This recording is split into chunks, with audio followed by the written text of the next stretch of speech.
తెలంగాణ రాష్ట్ర ప్రభుత్వం తీసుకొచ్చిన భూభారత్ చట్టంపై కేటీఆర్ గారు స్పందిస్తూ మన ధరణి వల్లనే రైతులు కానీ తప్పు ముచ్చట ఇవ్వరండి చెప్పేది. ధరణి ఉన్నప్పుడు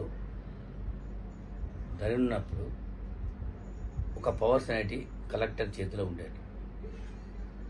కలెక్టర్ ఎప్పుడు బిజీగా ఉంటే సామాన్య రైతులకు అందుబాటులో ఉండకపోవడం, అప్పుడు సీఎం 30 అనేది ఒక అప్లికేషన్స్ పెట్టుకోవాలంటే ఒక 34 ఆప్షన్స్ ఉండేటివి.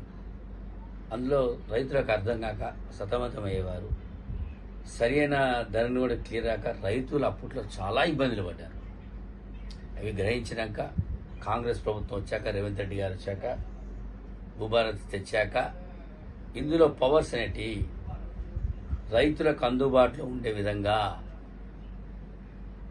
చేసి ఒక పవర్స్ అనేది కలెక్టర్కే కాకుండా ఒక ఆర్డీఓ, ఎంఆర్ఓ కింద స్థాయిలో కూడా అధికారులు ఇవ్వడం, అప్లై చేసుకోవడానికి కూడా చాలా ఈజీగా అవకాశాలు ఉండే విధంగా మామూలుగా సామాన్య రైతులు కూడా భూభారత్లో ఈజీగా అప్లై చేసే అవకాశాలు ఉండవు.